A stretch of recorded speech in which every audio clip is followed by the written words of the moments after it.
The shattering anniversary on the night of our wedding anniversary, lightning tore across the capital sky.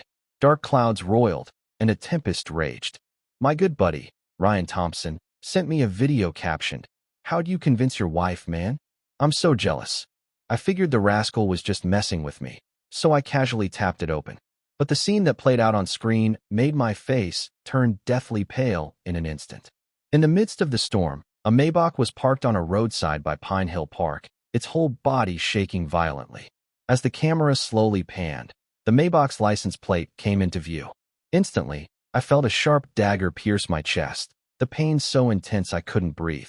That Maybach, it was actually my wife, Emily Johnson's car. My heartbeat thundered in my ears, drowning out the roar of the storm outside. I couldn't believe Emily would cheat on me. Refusing to accept it, I watched the video 3 times over and over. Finally, I let my phone fall from a nerveless hand. Why? Why on earth, Emily? How could you do this to me? I mumbled to myself, feeling as if the violently shaking Maybach in the video had drained all the strength from my body, leaving me to collapse onto the sofa like a boneless heap. I squeezed my eyes shut in agony, my fists clenched tight. Emily and I had known each other for over 20 years. The foundation of our bond was deeper than most people could imagine. Logically, I could distrust anyone in the world, but never her. And yet, the Maybach parked by Pine Hill Park, its color, its license plate, everything was identical to Emily's. I started to rack my brain for any recent changes in Emily. Images of her from the past replayed in my mind, but I couldn't pinpoint anything different about her lately. To the outside world, Emily was the chairman and CEO of Johnson Corporation, and also the kind of devoted wife other men envied. In my eyes, she was gentle, considerate, virtuous, and understanding, an impeccable wife, someone I valued more than my own life. My trembling hand reached for the phone again. I wanted to call her to ask what on earth was going on, but my hand holding the phone shook so violently that I powerlessly set it down again. She had once said I was her life, that she would never betray me in this lifetime, faithful until death unless her own life ended first. I was afraid that confronting her directly would break her heart. She loved me as she loved her own life, and I her. But that Maybach was her car, and besides me, she'd never let anyone else drive it. My fists were clenched so tightly my nails dug into my palms.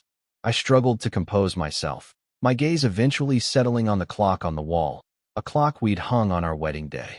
We had a pact. No matter what, neither of us would come home later than midnight. Even without drinking with friends, 1 a.m. was the absolute limit. Listening to the ticking of the clock on the wall, I thought if she wasn't home by 1 a.m., did it mean she'd found someone new? Should I just disappear from her world? It was 11 p.m. now, 2 more hours until her deadline. I took a deep breath and went to the window. Outside, the lightning and thunder continued their assault, but the streets below were eerily, unearthingly quiet. I stood there silently by the window, waiting for her return. Every passing car sent a jolt of hope through me, only to be followed by an endless wave of disappointment. The wait felt eternal, but time inevitably marched on. I glanced at my phone. It was already 1 a.m. She had to come home. Tears instantly streamed down my face. I slammed my fist into the wall with all my might, and blood slowly trickled down its surface.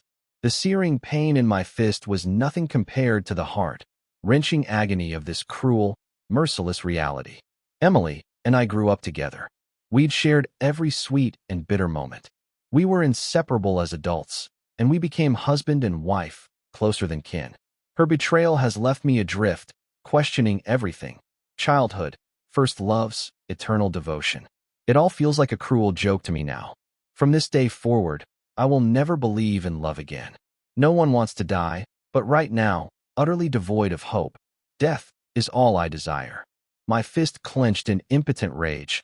I threw open the door and began to climb, step by agonizing step, toward the villa's rooftop. The muscles in my face twitched violently. Each step felt like a journey through time, visions of our past happiness flashing before my eyes. We met under the sycamore tree at the orphanage and started school together. Whether it was walking home from school, playing in the park, or strolling on the streets, our shadows were always intertwined. Then, during her university years, her biological parents found her. Overnight, She transformed from an orphan into the young heiress of Johnson Corporation. But she couldn't bear to leave me behind. I remember it clearly. The day she told her biological parents that her only condition for acknowledging them was their unconditional acceptance of me. I was an orphan, a graduate of an ordinary university. She was now the heiress to the multi-billion-dollar Johnson Corporation. Naturally, her parents wouldn't agree. I knew it too. Though we were childhood sweethearts, we now belonged to two different worlds. I objected to her making her reunion with her family conditional on me. I only wanted her to be happy. I could bear anything else alone. But she said, if becoming the Johnson family's heiress means I can't have you by my side, then I don't want the title. We were orphans to begin with. We don't need another identity. Perhaps her parents felt they owed her too much, for they eventually, albeit reluctantly, agreed. Her father said to me, David, you and Emily grew up together and share a deep bond. If you don't mind, from now on, you'll be like a son to me. Those words were pleasant, but I could still sense his underlying reluctance. Later, after we graduated, she formally joined Johnson Corporation, while I chose my passion, teaching and shaping young minds. Our different paths didn't change her. She treated me as wonderfully as ever, and that never wavered. In her third year at Johnson Corporation, disaster struck. The plane her parents were on crashed. She was an orphan once more, the only constant being her status as the Johnson Corporation's heiress and now its CEO. However, her parents' sudden deaths threw the corporate power transition into chaos. She juggled funeral arrangements with tackling a myriad of internal company crises. In just half a month, she grew gaunt, losing so much weight it pained me to see. All I could do was stay by her side, a silent shadow, unsure how else to help. It was during that period that she revealed another side of herself, swift, decisive, and ruthlessly efficient. In a single month, she seized complete control of Johnson Corporation. Her name became legendary.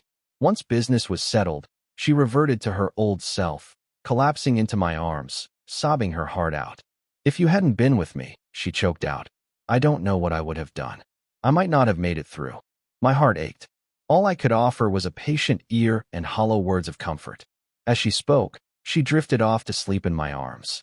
I gently carried her to bed and turned to leave, but she startled awake, jumped out of bed, and clung to me desperately, crying, I have no family left. Only you. Let's get married. I wanted to refuse. The chasm between our statuses was too vast. But her tear-filled, pleading eyes broke my heart, and I agreed. She said, you are my life. I won't let you suffer the slightest bit.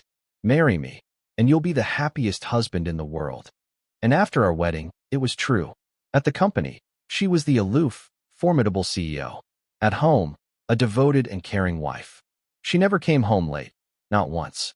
But tonight was the first time she hadn't come home on time, and it's our wedding anniversary. Thinking of all the little things from the past, I found myself on the rooftop. The howling wind, lightning, thunder, and torrential rain. It all continued, showing no sign of stopping. I climbed the high steps on the rooftop, and the downpour instantly drenched my clothes. I roared at the sky. Heavens, why are you doing this to me? Tell me, what on earth did I do wrong? I yelled at the sky for what felt like an eternity, just hoping a bolt of lightning would strike me down so I wouldn't have to suffer like this anymore. But aside from the wind and rain engulfing me, nothing happened.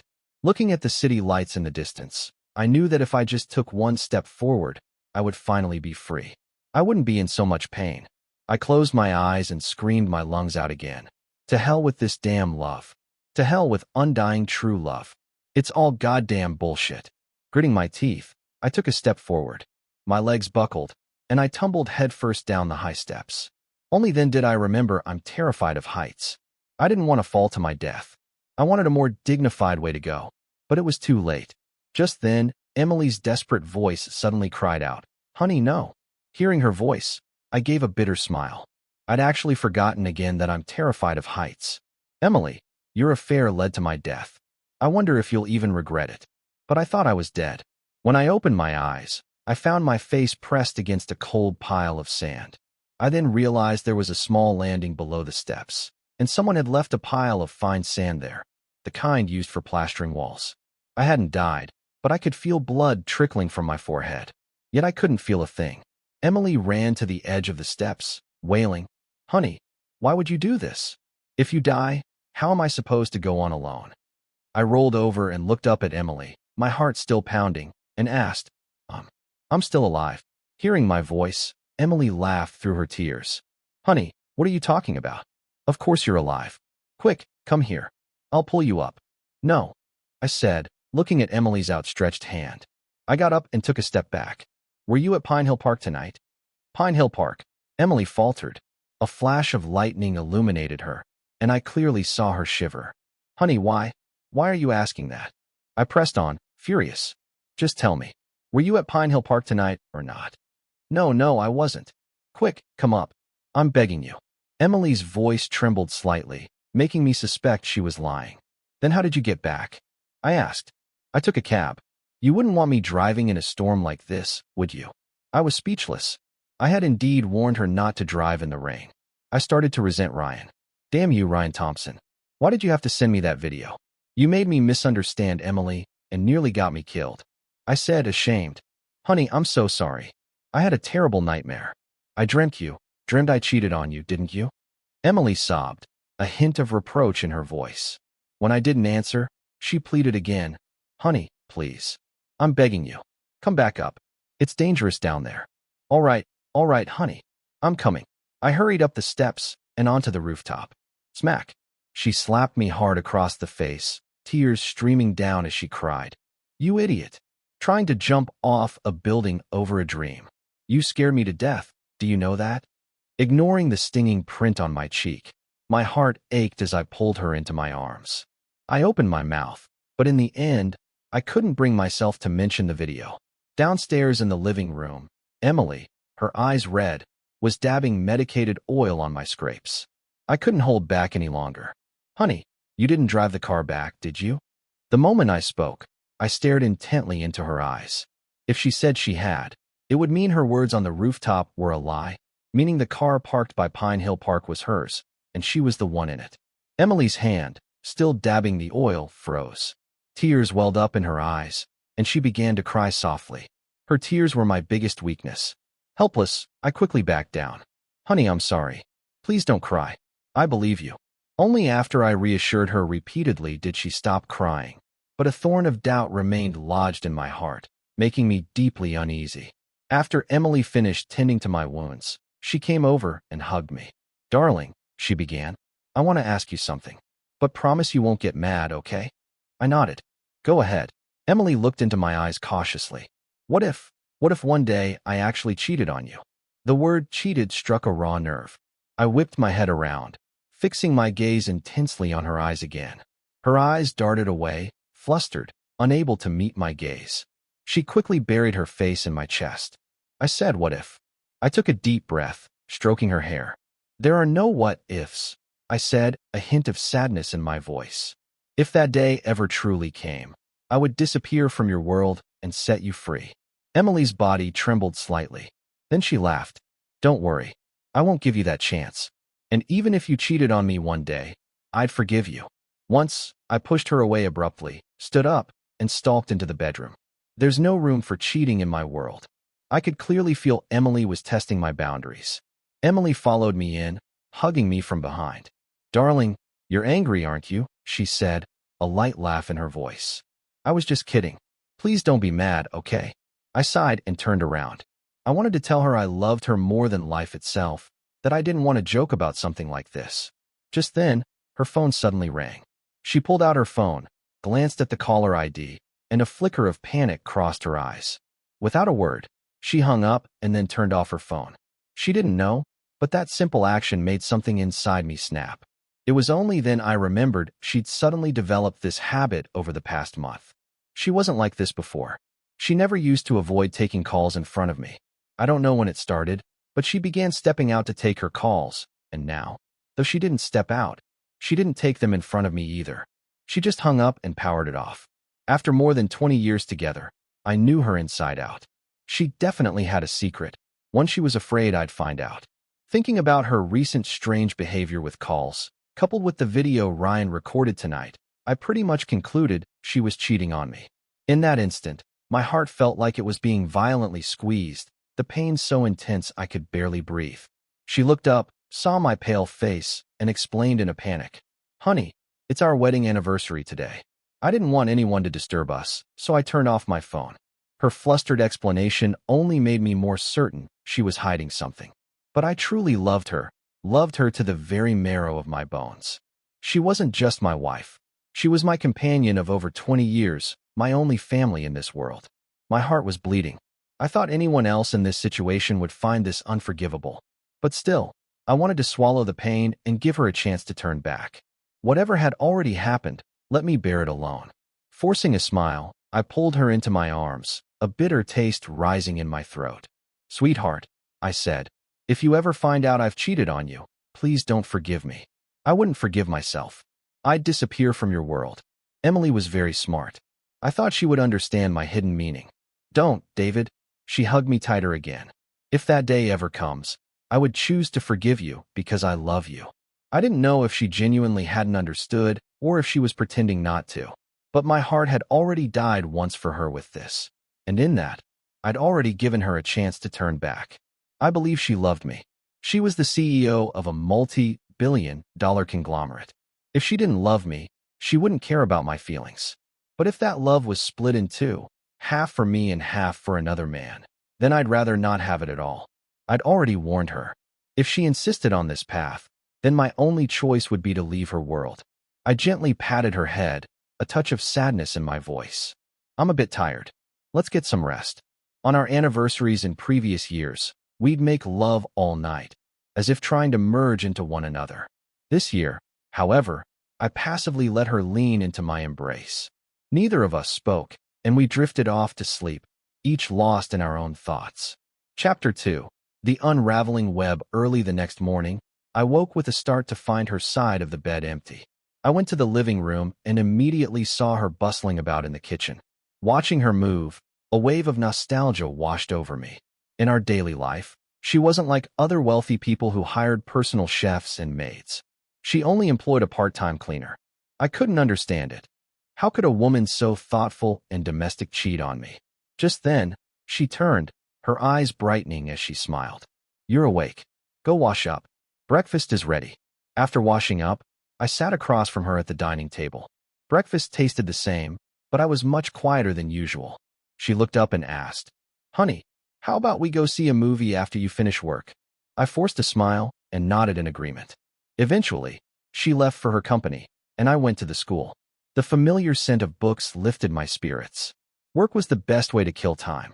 In the blink of an eye, it was 3 p.m., and my last class of the day was about to begin. But as they say, when it rains, it pours. I had just finished my last class when a student suddenly fainted, foaming at the mouth and convulsing. It was frightening. My first instinct was to carry the student downstairs, put them in my car, and rush to the hospital. As I drove near Junet Hospital, I instinctively glanced toward it. By the roadside near the entrance, I saw Emily's back. A man was standing beside her. Just then, the man turned his head with a smile, and I caught a glimpse of his face. He was strikingly handsome, over 6 feet tall, with sharp features. My brow furrowed. Why was Emily here, and who was that man? What was their relationship? Then, out of the corner of my eye, I saw the man intimately place his hand on Emily's shoulder. My pupils constricted, my mind went blank, and I slammed on the brakes involuntarily. The screech of emergency brakes sounded behind me. The driver of the car behind got out and started yelling. Are you insane? Why'd you slam on the brakes like that? Got a death wish. Snapping out of it, I ignored the curses and sped off. By the time I turned around, Emily was gone. Suppressing the ache in my heart, I helped the student with hospital procedures. Then her call came. Honey, can you come pick me up from the company? I'm too tired to drive. I froze. How could she be at the company? An hour ago, I'd seen her here. Had I been mistaken? Honey, what's wrong? Why aren't you saying anything? Her voice came through the phone. Okay, I'll be right there. I hung up and shook my head with a bitter smile. I must have been hallucinating.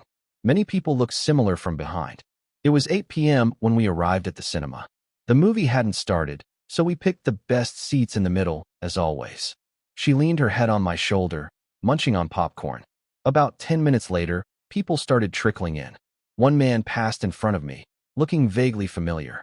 When he sat down next to Emily, it clicked. He was the man from Junet Hospital. Was this a coincidence? I doubted it. My heart raced, but I fixed my gaze on the screen, pretending to be engrossed while secretly watching their reactions. I knew tonight would reveal the truth. Sure enough, as the man sat down, Emily shot him a warning glance. My heart turned cold. A single glance didn't prove anything, but if they were involved, more would come. Barely 10 minutes into the movie, the man reached out and wrapped his arm around Emily's waist. She startled, pushed his hand away, and looked at me guiltily. If he had no connection to her, she would have flown into a rage. Instead, after removing his hand, she saw me staring at the screen and turned back, shooting him another glare through gritted teeth. Her reaction was a stab to my heart. I fought to control my emotions, wanting to see how far they'd go. The man's actions grew bolder, and Emily's eyes darted toward me frantically. Then, he grabbed her hand and brought it to his lips, kissing it. Throughout this, Emily offered no resistance. Her hand only trembled, and her eyes watched me, panicked. I had no patience left. My expression turned icy. Emily must have noticed, for she stood up, flustered. "Honey, I'm going to the restroom." "Okay," I replied expressionlessly. A minute after she left, the man got up. As he passed me, he gave a provocative smile. I followed him to a VIP private room. Inside, I heard Emily's voice. "You've got some nerve. Are you looking to die?" The man pulled her into an embrace. "I'm sorry. I just missed you too much." I bit down, tasting blood. I fought the urge to kick down the door. We'd loved each other once, and she wasn't forced, she was willing. If I barged in, how could she face the humiliation? In the end, I sighed. I just needed to disappear. Silently, I walked out of the theater. The streets lost their color. I stood on the sidewalk like a husk, Emily's face flashing in my mind, shattering again and again. Passers-by whispered. The man seemed to sneer from the shadows. "You're a coward. You deserve this." I don't know how much time passed before Emily found me. She hugged me from behind, her head on my back. "Honey, when did you come out? I called, but you didn't answer. You scared me." I pried her hands off and walked to the parking lot wordlessly. I could feel her tremble as I rejected her. She hurried in front of me, panic in her eyes. "Honey, why are you crying? Did I do something?" I moved her hand away. "No, I'm just melancholic." "Melancholic about what?" she asked, alarmed. "I can't remember. I'll tell you when I do." On the way back, she tried to talk, but I was focused on leaving. Death was direct, but she could find me. Faking my death seemed the only way. Just then, her phone rang. No name, but she flustered. "You should answer it." "It might be urgent," I said, turning to the window. She declined the call and turned off her phone. "I don't answer calls while driving, except yours." Her lie amazed me. She was afraid I'd uncover her secret, yet feigned affection. I didn't call her out. I didn't want to speak. Back home, I went to the bathroom, letting water pour over my head. Soon, I heard the front door open. She'd gone to return the call. If I hadn't seen her cheating, I might have spied. But now, why torture myself? I came out and went to the bedroom. As I lay down, she returned. Call finished. She hugged me from behind, her face against my head. I wanted to break free, but to disappear without a ripple, I had to endure. "Emily, tomorrow I want to inspect branch offices. I might be away a while, okay?" "All right. Understand." Her tone was usual, but I sensed detachment. She seemed to notice and asked, "Honey, what's wrong? You feel different." "Maybe I'm overworked." "It's my fault. I'll try to be back by your birthday." Her reminder hit me. My 30th birthday was in 20 days. I sighed. Let me disappear before then. Just then, she kissed my lips. I recoiled, pushing her away. She stared, tears welling. This was the first time I'd rejected her. To dispel doubt, I reluctantly pulled her close. "I'm just tired." The next morning, I walked her downstairs. As we parted, she blushed and whispered, "Wait for me. I was very satisfied last night." She kissed my forehead and drove off in her Maybach. I felt a pang. I remembered being tender, terrified of hurting her. Last night, I'd unleashed frustration, yet today she said she was satisfied. I thought I knew her, but I was fooling myself. None of it mattered now. This would be our final tenderness. I drove to an agency. The boss was shocked and delighted by my request, faking my death. It was criminal, but my offer of $2 million was too tempting. "Mr. David, Once your identity is erased, David Chun will cease to exist. Only David Sien remains. I nodded, signed, and withdrew $500,000, paying the rest upon completion. I didn't want Emily tracing the transfer. Next, I resigned from school and had divorce papers drawn. By afternoon, I was home. Looking at our wedding photo, pain struck. If she hadn't cheated, I could have forgiven anything. I cut my part from the photo, the marriage certificate, and the household register, tears streaming. Who would willingly hurt themselves to wound the one they love? I lay on the bed, and a WeChat notification popped up. A friend request. Are you Emily Johnson's husband? I accepted. It was the man from the cinema, Mark Zhang. Less than a minute later, he sent a picture. Emily asleep in his arms. I thought I was over her, but seeing her in another man's arms, something shattered. I'd suspected her business trip was a lie, and now the truth hurt. I saved the photos. They'd be my last gifts to her. Mark grew bolder, sending photos and audio. My heart numbed. On the 15th day, the agency boss said everything was ready. I received a new identity, David Sien. I bought a ticket to Northland Mountain City, withdrew $5 million, closed my salary account, and met the boss at a mountain road. He'd found a body double. We doused my car in gasoline, lit it, and pushed it off a cliff. Back home, I placed my phone in the safe, took one last look at our home, and headed to the airport. As the plane took off, I thought Emily and I would be world apart. Meanwhile, in a Jianqing hotel, Emily pushed away Mark. Her name was Mark Zhang, a junior manager at a Johnson subsidiary. She'd noticed him because he, like me, had Rh-negative blood. But he'd grown cocky, thinking he'd conquered her. Emily's reaction stunned him. She'd never rejected him before. Get dressed. Take me to the hospital, she commanded. I see. At Jianqing Hospital, Emily clutched a pregnancy test, tears falling. I achieved my goal. Why am I sad? She shredded the test and left. Mark drove her Maybach up. She got in, silent. Mark smiled and reached to stroke her hair, but she slapped his hand away. Mark, we're done. Here's $5 million. Never see me again. Mark refused the card. I love you. Am I no match for him? Smack. Emily slapped him. Who do you think you are? My husband is David Chun. Mark took the card, resentful. After she drove off, he opened my WeChat and smiled. Emily, you'll never escape me. Driving, Emily felt panic. She called my number, but it was off. She rushed to Jianqing Airport, bought a ticket to Jingdu, and received a call from Jingdu Traffic Police. There's been an accident on Panshan Highway. The driver is David Chun. Emily's vision blacked. You're lying, she screamed, hanging up. The police called again, but she rejected it. She mumbled, no, it can't be. The flight to Jingdu was agonizing. Once home, she threw open the door and shouted my name, but the house was empty. Her gaze fell on the missing wall clock, the symbol of our promise. The shoe cabinet held only her shoes. In the bedroom, the wedding photo had only her. She collapsed on the bed, then rushed to the safe. Inside were divorce papers and my phone. She found a bank card I'd left, the one from our wedding with $523,140,000, meaning, I love you for a lifetime. She plugged in my phone and opened WeChat, seeing Mark's messages and the video from Ryan.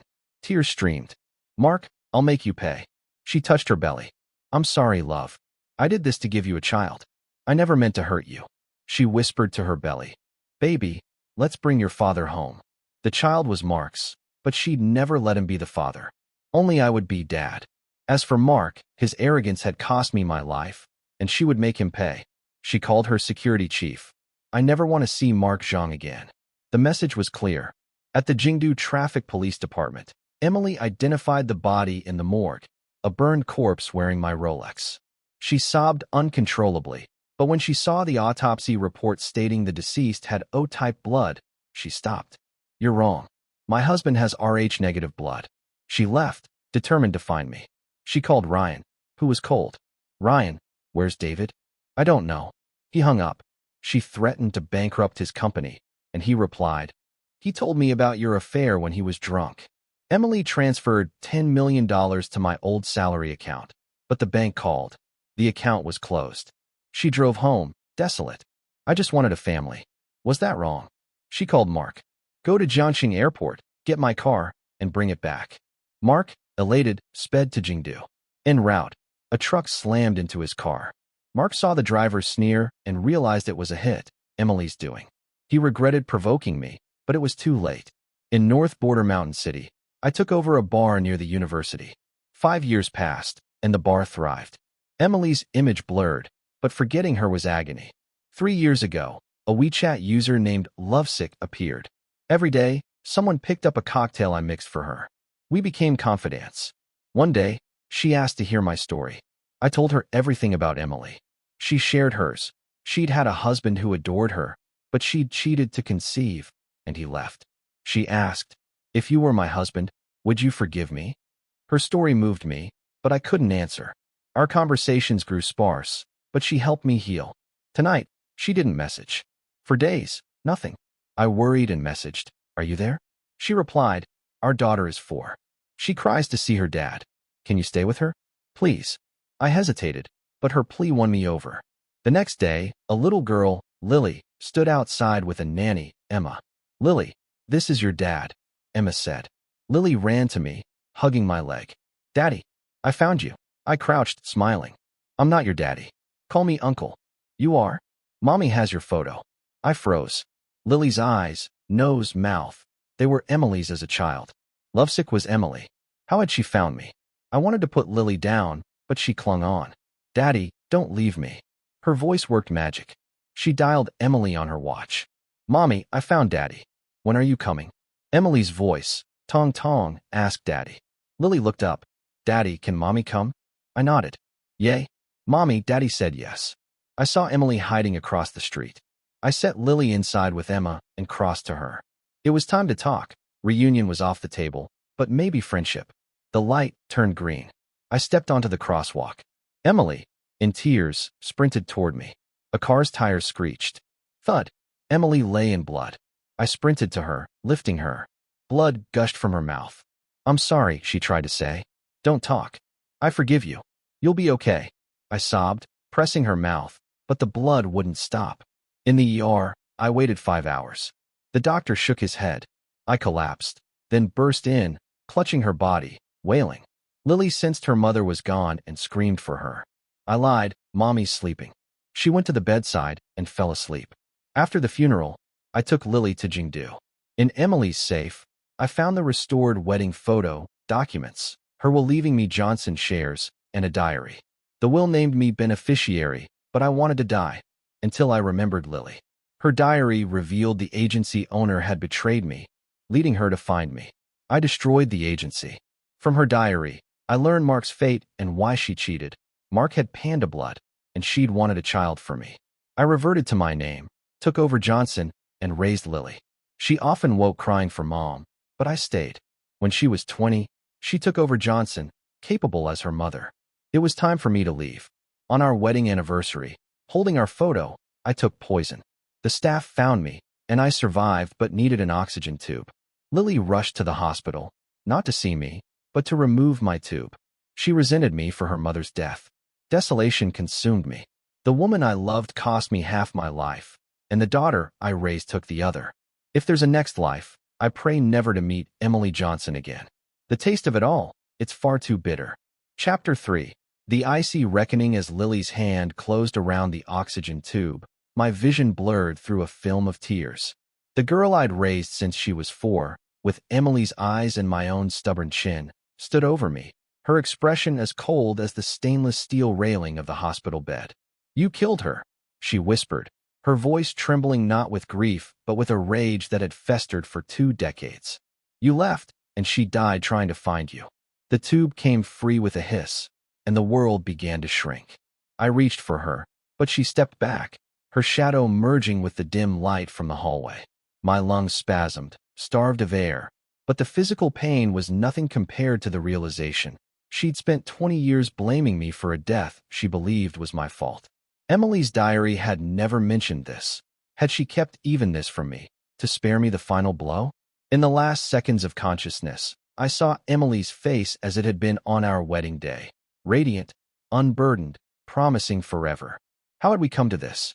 A love born in an orphanage, forged through wealth and loss, now ending in a hospital room with our daughter as executioner.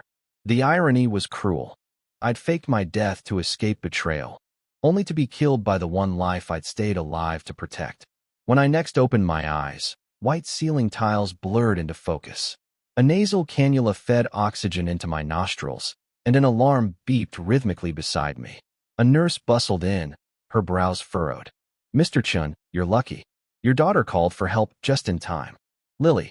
So she had relented, if only to keep me alive as a prisoner to her resentment. I turned my head, wincing at the stiffness in my neck.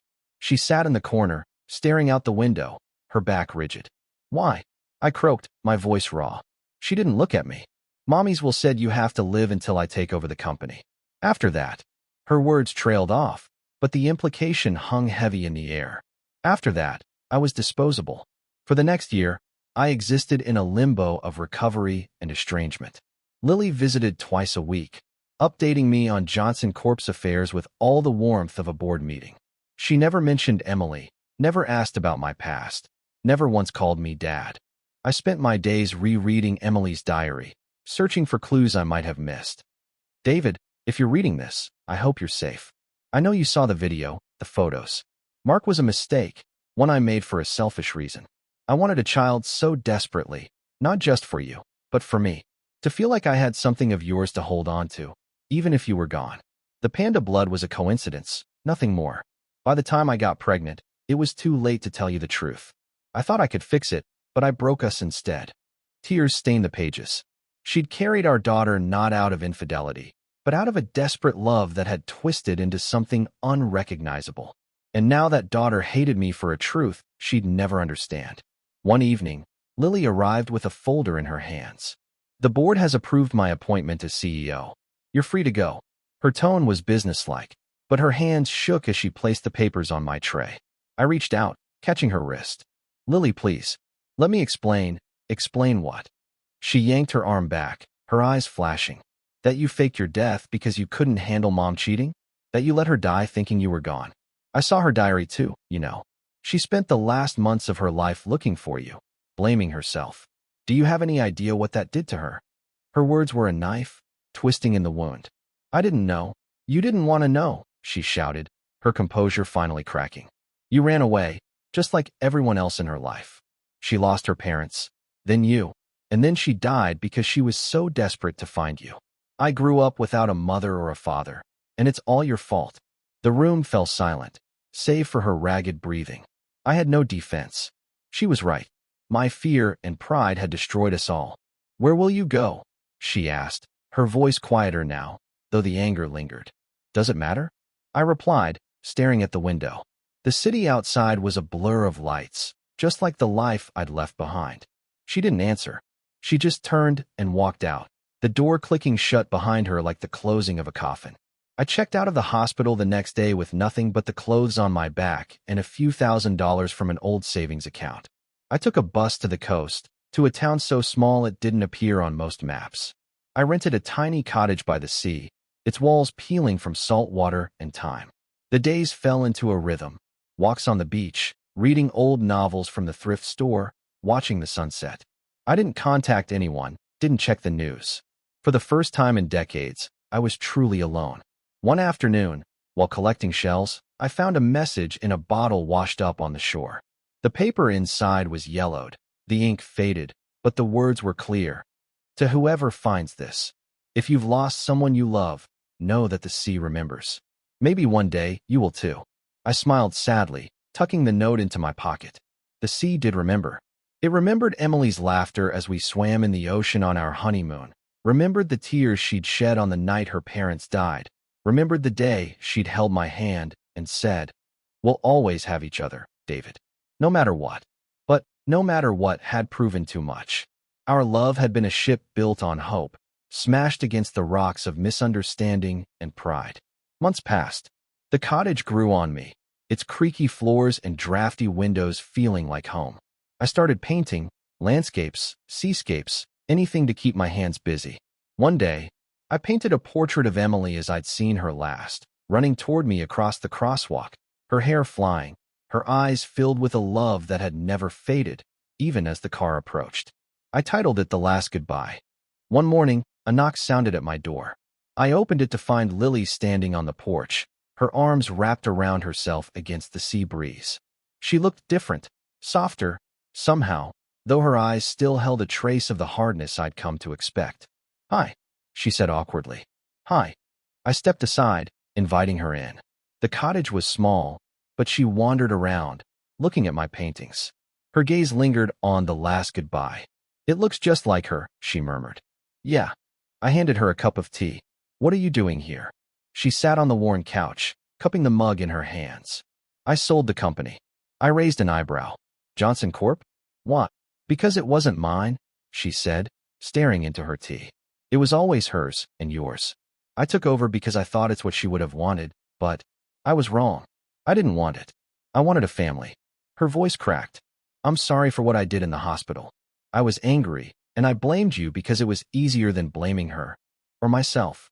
I sat beside her, not sure what to say. For so long, I'd carried the weight of her hatred. Now, it was lifting, but the emptiness it left was just as heavy. "Mommy's diary," Lily began, taking a deep breath. "I read all of it, eventually. About how she found out you had panda blood when you donated together in college. About how she wanted a baby so badly she thought. She thought maybe finding someone else with the same blood would make it feel less like a betrayal. She never meant to hurt you. She was scared." I closed my eyes, feeling the familiar sting of tears. "I know." Lily reached into her bag and pulled out a small box. "She left this for you. The lawyers found it after she died, but I was too angry to give it to you. I think you should have it now." I opened the box. Inside was a silver locket, the kind we'd both worn as kids in the orphanage. Inside were 2 photos, one of me as a boy, grinning under the sycamore tree, and one of Emily, smiling back at me. On the back of the locket, engraved in delicate script, were the words, "Always together, even apart." Tears fell onto the locket, smudging the engraving. Lily placed a hand on my shoulder, and for the first time, it didn't feel like a burden. It felt like a bridge. "Can I stay here for a while?" she asked softly. "I don't want to be alone anymore." I looked at her, at the daughter who'd both hated and saved me, at the echo of Emily in her features. "Yeah," I said, smiling through my tears. "You can stay. The sea remembers. It remembers the good and the bad, the love and the loss. Maybe one day, the bitterness will fade, washed away by the tides of time. For now, I have Lily and the locket and the memories, both the joyful and the painful. They say love is a force that can move mountains, but sometimes it's the quiet moments that matter most. A cup of tea shared by the sea, a daughter's hand on your shoulder, a locket that holds a lifetime of memories. The taste of it all was once too bitter to bear, but maybe, just maybe, there's a sweetness in the aftermath. A sweetness found in second chances, in forgiveness, and in the knowledge that even when love is broken, the pieces can still shine." As the sun set over the ocean, painting the sky in hues of orange and pink, I looked at Lily, and she looked at me. For the first time in years, we both smiled, genuinely, without regret. The sea remembers, but so do we. And maybe that's enough. Chapter 4. The tides of memory. The sea remembers, but so do we. And maybe that's enough. Lily traces the engraving on the locket with her fingertip, the silver warm from my palm. "Mommy used to say the ocean holds all the world's secrets," she murmurs, her voice carried by the salt wind. A seagull cries overhead, circling the cottage roof where Emily's portrait leans against the windowsill, catching the last of the sunset. I pour 2 glasses of whiskey from a bottle stashed in the kitchen cabinet, Emily's favorite brand, untouched since I arrived. The amber liquid catches the light as I hand one to Lily. "She once told me that when we die, our stories become waves," I say, clinking my glass against hers. "That every time the tide comes in, it's a memory washing ashore." Lily takes a sip, wincing at the burn. I used to think she was being dramatic. She stares at the sea, where a fishing boat drifts past, its lights twinkling like stars fallen into the water. But after I sold the company, I found a box in her office, full of letters she wrote to you, never sent. One said she'd rather drown in the ocean than let you see her cry. My throat tightens.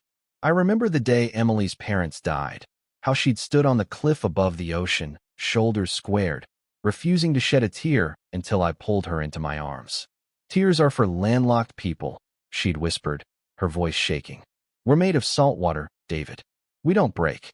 She was wrong, I say, staring at the locket. We all break. The next morning, Lily wakes me before dawn, her face pale in the moonlight. There's a storm coming, she says, pointing to the horizon where black clouds roil. The news says it's the worst in decades. We spend the morning boarding up the windows, stacking sandbags by the door. The wind howls like a banshee, tearing at the shingles. Lily finds an old radio in the closet, and we listen to the crackling broadcast. Coastal evacuation orders in effect. Tidal surge expected to reach 20 feet. Should we leave? She asks, her voice trembling. I shake my head, pointing to the portrait. She wouldn't want us to run. As the storm hits, the ocean turns into a wall of black fury. Waves crash against the shore, sending spray over the cottage roof. The power goes out, and we huddle in the kitchen, listening to the wind rip through the trees. Lily clutches the locket, her knuckles white. Tell me about when you first met, she says suddenly, her voice barely audible over the storm. I smile, staring into the darkness. We were 8, in the orphanage dining hall. She stole my mashed potatoes, so I poured gravy in her hair. Lily laughs, a surprised sound. No way. True story, I say, remembering Emily's outraged face.